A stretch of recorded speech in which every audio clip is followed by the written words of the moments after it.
Hello folks, this is video number 2.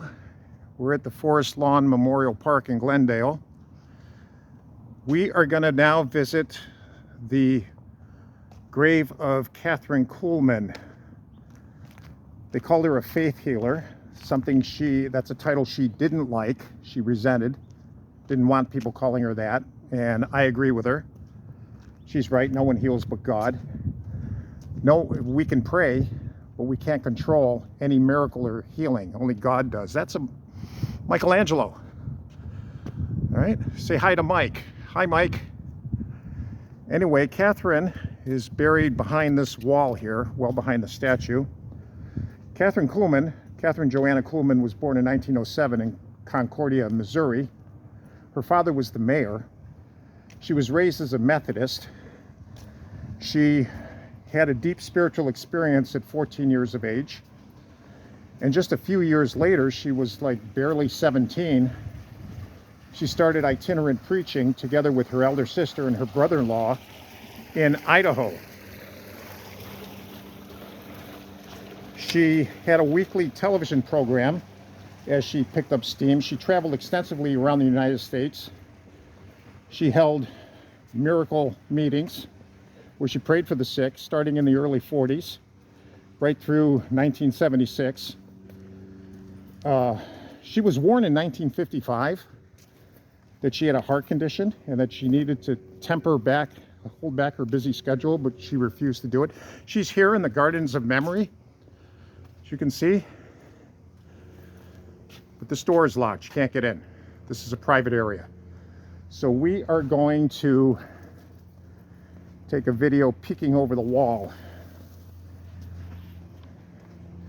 Her grave is over here somewhere. Some of these areas are private and locked. So she's in there somewhere. She had a weekly television program and a radio program called I Believe in Miracles. It was aired nationally. Just that, yeah. She emulated the style of Aimee Semple McPherson, who dressed in elegant gowns, and Aimee was a real showgirl, and frankly, so was Kathryn. Kathryn actually visited Angelus Temple in Los Angeles and studied, took a Bible class or two under Aimee's ministry. And that helped launch her into her own ministry. As I said, she had a television ministry which required more than $30,000 a week. Keep in mind, this was in the 50s and the 60s. It was a lot of money. So her biggest problem was her heart. It was growing worse with each passing year. Legally, she saw a lot of people give their lives to Christ. A lot of people testified of miracles happening to them in her ministry. There were also allegations of many false claims and false healings, which I think was entirely true and entirely possible. Were there any authentic healings? Yeah, I'm sure there were. I personally know of one. A young lady in my church who died recently, but in my church, back in the 70s, she told me that she went to a Kathryn Kuhlman meeting. She had a severe problem with seizures. She had very, very strong and violent seizures that would take hold of her as a child. It was awful.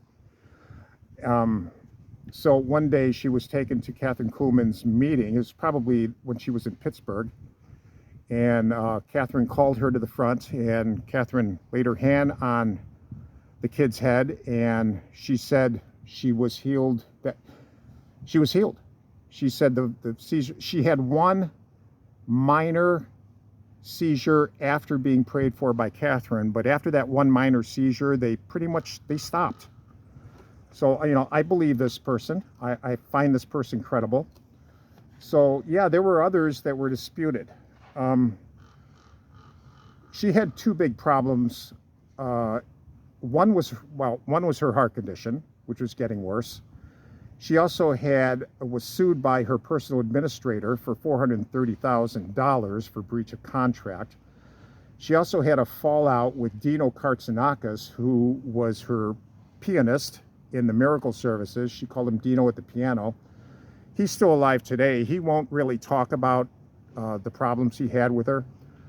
But, you know, plus, the other big problem was when she met and married evangelist Burroughs Waltrip. I'll put the spelling of that in the description. She married him in 1935. They got together in Mason City, Iowa, when Burroughs was building a church modeled. It was modeled somewhat after John Alexander Dowie and the empire building that John Alexander Dowie did many years before. The problem with Burroughs Waltrip, he was a power evangelist. He preached the word, but she married him. He was already married with children. Kathryn broke up his marriage. She broke up his family. She divorced him later. She said that she didn't know he was married, which I find hard to believe. But anyway, is Kathryn with God today? Well, I believe that if she truly repented of her sins, then yeah, she is. I personally don't believe that Amy Simple McPherson was a real believer. I don't believe Amy herself ever repented, as I said in the other video. My big problem with Amy were the legal problems that she incurred to the point where she was drawing, she was wasting a lot of taxpayer money by investigations into a bogus kidnapping. Now, Kathryn didn't do anything like that. She committed some indiscretions, but I believe that, I believe what Kathryn did was forgivable. But anyway, Kathryn's here. She died at 68 years of age from problems. She had heart surgery and then complications ensued and she died. So rest in peace, Kathryn. And I hope that the kingdom of God, the kingdom of God will continue. And that's my goal. I want to see the kingdom of God build. I'm not interested in anyone else's empire.